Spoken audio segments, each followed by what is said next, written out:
Hello students, welcome back to my YouTube channel. आज के इस लेक्चर में हम लोग जानेंगे किसी मैट्रिक्स का एडजॉइंट क्या होता है, इसे कैसे निकालते हैं, इसकी कुछ प्रॉपर्टी डिस्कस करेंगे और कुछ थ्योरम भी देखेंगे। सो चलिए जानते हैं एडजॉइंट क्या होता है। मान लीजिए ए कोई स्क्वायर मैट्रिक्स है n बाई n ऑर्डर का, इसके एलिमेंट्स स्मॉल ए आई जे। हमने लास्ट क्लास में डिस्कस किया था कि को फैक्टर मैट्रिक्स कैसे निकालते हैं। किसी मैट्रिक्स के स्क्वायर मैट्रिक्स के हर एक एलिमेंट के रिस्पेक्ट में को फैक्टर निकालते हैं हम, ठीक है। जैसे कि स्मॉल a11, इसके रिस्पेक्ट में जो को फैक्टर आएगा उसको हम लोग डिनोट करते हैं कैपिटल A11 से। उसी तरीके से a12, इसके रिस्पेक्ट में जो को फैक्टर आएगा उसको हम लोग डिनोट करते हैं कैपिटल A12। और ये निकलता कैसे है, हम लोग क्या करते हैं, अगर इसका को फैक्टर निकालना है तो इसके कॉरेस्पॉन्डिंग रो और कॉलम को डिलीट करते हैं, जो बाकी बच जाता है 2/2 ऑर्डर का, इसका जो डिटर्मिनेंट वैल्यू होता है उसको बोलते हैं को फैक्टर ऑफ स्मॉल a11, इसको डिनोट करते हैं कैपिटल A11 से। तो इसी तरीके से हम सारे एलिमेंट का अगर को फैक्टर निकालें और इनको अरेंज कर दें इस तरीके से, तो एक मैट्रिक्स मिल जाएगा हमको सेम ऑर्डर का A33, ठीक है। ये को फैक्टर मैट्रिक्स हो गया। अब इसी को फैक्टर मैट्रिक्स का अगर हम ट्रांसपोज ले लें, ठीक है, इसका ट्रांसपोज ले लें। ट्रांसपोज क्या होता है, जिसमें रो और कॉलम को हम एक्सचेंज कर देते हैं। जब हम इस को फैक्टर मैट्रिक्स का ट्रांसपोज ले लेंगे तो एक नया मैट्रिक्स मिलेगा, उसी को हम बोलते हैं एडजॉइंट ऑफ ए। तो इस तरीके से हम किसी भी मैट्रिक्स का, किसी स्क्वायर मैट्रिक्स का एडजॉइंट निकालते हैं। सो ट्रांसपोज लेने के बाद ये मैट्रिक्स कुछ ऐसा हो जाएगा। जो हमारा को फैक्टर था वो ऐसे कॉलम वाइज अरेंज हो जाएगा। पहला को फैक्टर A11, फिर A12, A13, उसी तरीके से सेकेंड कॉलम और थर्ड कॉलम। अब चलिए इसका को फैक्टर निकाल करके देखते हैं, सॉरी इसका एडजॉइंट निकाल करके देखते हैं। सो एडजॉइंट निकालने के लिए हमको को फैक्टर मैट्रिक्स की ज़रूरत पड़ेगी। उसके लिए हर एक एलिमेंट का को फैक्टर निकालेंगे। तो A11 2 के रिस्पेक्ट में को फैक्टर, तो ये वाला रो और ये कॉलम हाइड होगा, ये बचेगा एक डिटर्मिनेंट। सो 4 A12, यानी कि इसके रिस्पेक्ट में ये रो और ये कॉलम डिलीट करेंगे तो 1 बचेगा।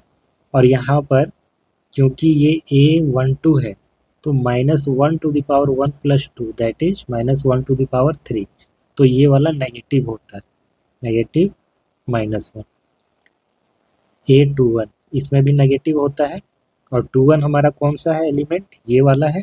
तो ये रो और ये कॉलम डिलीट करेंगे तो 3 बचेगा। सो इसका को फैक्टर 3 आ गया। इसके बाद आता है हमारा A22, यानी कि 4, ये रो और ये कॉलम डिलीट होगा तो 2 बचेगा। सो हमारा को फैक्टर मैट्रिक्स बन गया। अब हम एडजॉइंट निकालेंगे ए का, तो को फैक्टर का ट्रांसपोज लेंगे। को फैक्टर मैट्रिक्स हमारा क्या है, A11, A12, A21, A22, इसका ट्रांसपोज। सो 4 -1 -3 2, इसका ट्रांसपोज लेंगे तो आएगा हमारा 4 -1 -3 एंड 2। ये रहा ए का एडजॉइंट, इसका एडजॉइंट। अब यहाँ पर आप अगर कंपेयर करें इसको ओरिजिनल मैट्रिक्स और हमारा एडजॉइंट मैट्रिक्स, तो आप कुछ पैटर्न ऑब्जर्व करेंगे। यहाँ पर 2 और 4 ये दोनों ना एक्सचेंज हो गए अपने पोजीशन पे, और बाकी के जो एलिमेंट है इसमें बस माइनस लग गया है। जो नॉन डायगोनल एंट्रीज है उसमें माइनस लग गया है, -1 से मल्टीप्लाई हो गया। तो इसी पर एक रिमार्क है, for a square matrix of order 2 given by, अगर हमारा एक मैट्रिक्स है स्क्वायर मैट्रिक्स, इसके एंट्रीज ऐसे हैं, तो इसका जो एडजॉइंट होगा उसमें बेसिकली जो डायगोनल एंट्रीज हैं उनका पोजीशन एक्सचेंज हो जाता है, और जो नॉन डायगोनल एलिमेंट है उसमें -1 का मल्टीप्लाई हो जाता है। तो इस तरीके से हम डायरेक्ट ही निकाल सकते हैं इसको। बस करना क्या है कि इन दोनों को एक्सचेंज कर देना है, इसमें माइनस से मल्टीप्लाई कर देना है तो एडजॉइंट आपको मिल जाएगा। अब कुछ थ्योरम है उसको हम लोग देखेंगे। सो पहला थ्योरम ये है कि अगर किसी मैट्रिक्स को उसके एडजॉइंट से आप मल्टीप्लाई करें आइदर लेफ्ट साइड और फ्रॉम द राइट साइड, इसको हम लोग प्री मल्टीप्लिकेशन और पोस्ट मल्टीप्लिकेशन भी बोलते हैं, तो ये इक्वल होता है एक स्केलर मैट्रिक्स के। यहाँ पर स्केलर मैट्रिक्स मैं इसलिए बोल रहा हूँ क्योंकि जब आप इसको मल्टीप्लाई करेंगे इस आइडेंटिटी मैट्रिक्स में, तो आइडेंटिटी मैट्रिक्स में होता क्या है कि डायगोनल में 1 1 1 होता है और बाकी जगह 0 होता है। तो ये एंट्री बेसिकली डायगोनल में आ जाएगा, और डायगोनल में जब सारे ही एंट्री सेम होते हैं और बाकी नॉन डायगोनल 0 होते हैं तो उसको हम स्केलर मैट्रिक्स बोलते हैं। तो ये एक स्केलर मैट्रिक्स है, ठीक है। इसी को हम लोग बोलते हैं scalar multiplication of identity matrix. यहाँ पर स्केलर क्या है, हमारा डिटर्मिनेंट वैल्यू है, ठीक है। और आई जो है आइडेंटिटी मैट्रिक्स है सेम ऑर्डर का। तो अब इसको हम लोग वेरीफाई करेंगे। मान लेते हैं कि एक मैट्रिक्स है 3x3 ऑर्डर का जिसके एंट्रीज ऐसे लिए गए, ठीक है। इसका जो एडजॉइंट होगा वो कोफैक्टर मैट्रिक्स का ट्रांसपोज होगा। कोफैक्टर मैट्रिक्स तो ये A11 A12 A13 ऐसे लिखे जाएंगे ट्रांसपोज लेने के बाद। अब हम लोग इसको मल्टीप्लाई करके देखते हैं। सो मल्टीप्लाई करेंगे हम A को एडजॉइंट ऑफ A से,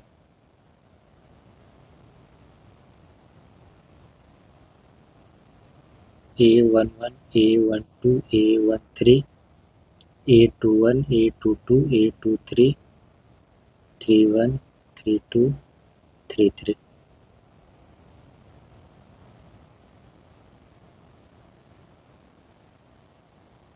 A21 A22 A23 A31 A32 A33।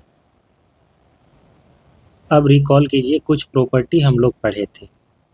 जब हम एंट्रीज को किसी रो के एंट्रीज को उन्हीं के कोरेस्पॉन्डिंग कोफैक्टर से मल्टीप्लाई करके ऐड करते हैं, जैसे कि ये स्मॉल a11 है इसको मल्टीप्लाई करेंगे कैपिटल A11 से, स्मॉल a12 है इसको मल्टीप्लाई करेंगे कैपिटल A12, यानी कि ये इसी का कोफैक्टर है और ये इसका कोफैक्टर है। तो जब इसको मल्टीप्लाई करेंगे और ऐड करेंगे आपस में तो वो डिटर्मिनेंट के इक्वल होता है। और अगर आप किसी दूसरे रो या कॉलम के कोफैक्टर से मल्टीप्लाई करके ऐड करेंगे तो वो हो जाता है 0। तो सेम प्रॉपर्टी यहाँ पर जब हम अप्लाई करेंगे, जब हम इसको मल्टीप्लाई करेंगे इसके साथ तो ये एंट्री जो है इन्हीं का कोफैक्टर ये सब है, तो ये हो जाएगा इनका सम डिटर्मिनेंट के इक्वल, डिटर्मिनेंट ऑफ ए आ जाएगा। इसके बाद सेकेंड रो में देखिए एलिमेंट अलग है, कोफैक्टर ये फर्स्ट रो का है, तो इसको जब हम इस कॉलम से मल्टीप्लाई करके ऐड करेंगे तो ये हो जाएगा 0। सिमिलरली थर्ड रो में भी ये 0 हो जाएगा, फिर यहाँ पर आएगा 0, ठीक है। इसको जब आप मल्टीप्लाई करेंगे इस कॉलम से तो फिर 0 हो जाएगा। अब जब सेकेंड रो को हम सेकेंड कॉलम से मल्टीप्लाई करेंगे तो अगेन जो एंट्रीज हैं उन्हीं के ये रिस्पेक्टिव कोफैक्टर है, तो फिर से हमको मिलेगा डिटर्मिनेंट ऑफ ए, नेक्स्ट 0 फिर 0 फिर 0। अब फाइनली इसको जब हम मल्टीप्लाई करेंगे इससे तो यहाँ पर भी जो एंट्रीज है उन्हीं का कोफैक्टर है ये सब, तो फिर से हमको मिलेगा डिटर्मिनेंट ऑफ ए, और ये एक मैट्रिक्स है। अब हम डिटर्मिनेंट ऑफ ए को कॉमन ले सकते हैं क्योंकि हर एक एंट्रीज में अगर कुछ कॉमन दिखता है तो हम ले सकते हैं, और ये मैट्रिक्स है डिटर्मिनेंट नहीं। डिटर्मिनेंट होता तो एक बार में एक रो या कॉलम से ही कॉमन लेते। तो जब हम डिटर्मिनेंट ऑफ ए इसको कॉमन लेंगे तो हमको यहाँ पर मिलेगा एक आइडेंटिटी मैट्रिक्स। डिटर्मिनेंट ऑफ ए एक वैल्यू होता है, कोई नंबर हो सकता है, इसीलिए हम इसको कॉमन ले रहे हैं। तो determinant of A times identity matrix, और ये जो आइडेंटिटी मैट्रिक्स है ये सेम ऑर्डर का होगा जो ऑर्डर का हमारा मैट्रिक्स ए होगा। तो यहाँ पर हमने प्री मल्टीप्लिकेशन को वेरीफाई किया जब हम मैट्रिक्स ए को लेफ़्ट साइड मल्टीप्लाई कर रहे हैं। सिमिलरली आप वेरीफाई कर सकते हैं खुद से भी कि जब हम पोस्ट मल्टीप्लाई करेंगे ए को तब भी हमको सेम रिजल्ट मिलेगा। अब देखते हैं सिंगुलर मैट्रिक्स क्या होता है। A square matrix A is said to be singular if determinant of A equal to 0। अगर कोई मैट्रिक्स ए है स्क्वायर मैट्रिक्स, उसका डिटर्मिनेंट अगर 0 आता है तो उसको सिंगुलर मैट्रिक्स बोलते हैं। एक एग्जांपल है ये, एक मैट्रिक्स है, इसका डिटर्मिनेंट चेक करते हैं क्या आता है। Determinant of A equal to 2 order का डिटर्मिनेंट है तो सीधा क्रॉस मल्टीप्लाई करते हैं, 8 माइनस 8 इक्वल टू 0। तो यहाँ पर डिटर्मिनेंट क्योंकि 0 आ रहा है, इसका मतलब जो ए है वो एक सिंगुलर मैट्रिक्स होगा। ए इज सिंगुलर मैट्रिक्स। तो नॉन सिंगुलर क्या होगा? नॉन सिंगुलर ऐसा स्क्वायर मैट्रिक्स होगा जिसका डिटर्मिनेंट नॉन जीरो होगा। अब इस एग्जांपल को चेक करते हैं। Determinant of A equal to 4 minus 6, तो -2 आएगा, नॉट इक्वल टू 0। इसका मतलब ए is non singular.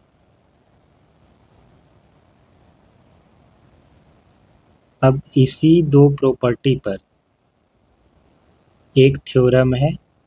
If A and B are non-singular matrices of the same order, then AB and BA are also non-singular matrices of the same order. So यहाँ पर A हमारा non singular है और B भी non singular है, दोनों का order same है, इसीलिए हमारा प्रोडक्ट AB और BA दोनों ही डिफाइंड है। ठीक है। और वैसे भी ये जो सिंगुलर और नॉन सिंगुलर की बात कर रहे हैं, ये स्क्वायर मैट्रिक्स में होता है, और स्क्वायर मैट्रिक्स है, इनका प्रोडक्ट डिफाइंड होगा तभी जब दोनों का ऑर्डर सेम है। ठीक है। तो ए बी और बी ए ये दोनों भी नॉन सिंगुलर होंगे। चेक करते हैं। सो डिटर्मिनेंट इनका नॉन जीरो होगा, तब जा कर के ये आएगा नॉन सिंगुलर। तो determinant of A B equal to होता है determinant of A into B. ये जो दूसरा थ्योरम है ना, इसी पर बेस्ड है, वो नेक्स्ट में दिया गया है, इसको पहले देना चाहिए वैसे बुक में। एनीवे, दो मैट्रिक्स अगर स्क्वायर मैट्रिक्स हैं तो उनके प्रोडक्ट का जो डिटर्मिनेंट होता है उनके इंडिविजुअल डिटर्मिनेंट के प्रोडक्ट के इक्वल होता है। तो इसी प्रॉपर्टी का अगर हम यूज करें, सो ए बी का डिटर्मिनेंट इक्वल टू होगा determinant of A into determinant of B.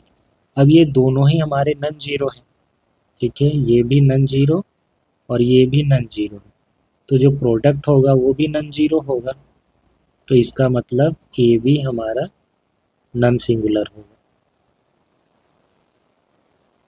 Similarly ये बी ए जो होगा उसमें भी हम सेम प्रॉपर्टी यूज करेंगे, determinant of B into determinant of A, और ये नॉट इक्वल टू 0 होगा क्योंकि हमारे ए और बी दोनों ही नॉन सिंगुलर है, तो इसीलिए ये भी नॉन सिंगुलर होगा। और ये तो है ही एक प्रॉपर्टी, इसका प्रूफ आपको नहीं जानना है। अब इस पर एक रिमार्क है। हमने थोड़ी देर पहले एक प्रॉपर्टी डिस्कस किया था कि किसी मैट्रिक्स को अगर उसके एडजॉइंट से मल्टीप्लाई करें, प्री मल्टीप्लिकेशन या पोस्ट मल्टीप्लिकेशन, वो इसके इक्वल होता है। ठीक है, determinant of A into identity matrix. कुल मिलाकर के ऐसा दिखेगा वो मैट्रिक्स। अब हम इसका डिटर्मिनेंट ले रहे हैं, एडजॉइंट ऑफ ए इंटू ए। इसका हम डिटर्मिनेंट अगर लें, यानी कि इस मैट्रिक्स का डिटर्मिनेंट ले रहे हैं,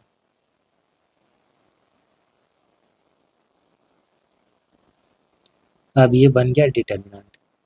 अब इसके जो डायगोनल एंट्री है उसमें हमारा डिटर्मिनेंट ऑफ ए है। तो अगर हम हर एक रो से डिटर्मिनेंट ऑफ ए को कॉमन लें तो क्या हो जाएगा?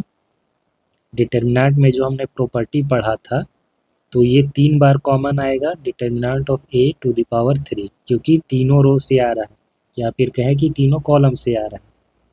तो यहाँ पर बचेगा हमारा 1 0 0 0 1 0 0 0 1, दैट इज एक आइडेंटिटी मैट्रिक्स का डिटर्मिनेंट। तो A determinant of A to the power 3, identity matrix का डिटर्मिनेंट होता है 1। ठीक है, इसको अगर आप एक्सपेंड करेंगे तो ये 1 आता है। नाउ अभी जस्ट पहले हमने जो प्रॉपर्टी डिस्कस किया कि दो मैट्रिक्स के प्रोडक्ट का डिटर्मिनेंट उनके इंडिविजुअल डिटर्मिनेंट के प्रोडक्ट के इक्वल होता है। तो इस प्रॉपर्टी से, क्योंकि एडजॉइंट ऑफ ए एक मैट्रिक्स होता है और ये भी एक मैट्रिक्स है, तो हम इनके डिटर्मिनेंट के प्रोडक्ट के इक्वल इसको लिख सकते हैं, product of adjoint of A, determinant of adjoint of A into determinant of A equal to हो जाएगा determinant of A to the power 3। So determinant of adjoint of A equal to determinant of a to the power 3 divided by determinant of a. So determinant of adjoint of a equal to determinant of a to the power 2. So matrix हमारा यहाँ पर क्या था, 3/3 order का था, ठीक है, 3/3 order का ही हम मान करके चले थे। तो उसके लिए एडजॉइंट ऑफ ए का जो डिटर्मिनेंट आया वो आया determinant of A to the power 2। So यहाँ से हम इसको जनरलाइज कर सकते हैं कि अगर if A is a square matrix of order n, then determinant of adjoint of A equal to determinant of A to the power n minus 1। ठीक है, पावर एक कम हो जाएगा जो उसका ऑर्डर होगा उससे। सो आज के लिए बस इतना ही रखते हैं। उम्मीद करते हैं आज जो भी हमने डिस्कस किया वो आपको समझ में आया होगा। एडजॉइंट कैसे निकालते हैं किसी मैट्रिक्स का आपको क्लियर हो गया होगा, जो भी हमने थ्योरम डिस्कस किया। ठीक है, नेक्स्ट लेक्चर में हम लोग पढ़ेंगे कि कोई मैट्रिक्स इन्वर्सिबल कब होता है और इन्वर्स निकालना भी सीखेंगे। अगर वीडियो अच्छा लगा हो तो इसे लाइक और शेयर ज़रूर करें, चैनल को सब्सक्राइब करें। वीडियो के डिस्क्रिप्शन पे आपको कंप्लीट प्लेलिस्ट का लिंक मिल जाएगा, वहाँ से जा कर के आप सारे लेक्चर देख सकते हैं। सो मिलते हैं नेक्स्ट क्लास में। Thanks for watching, have a nice day.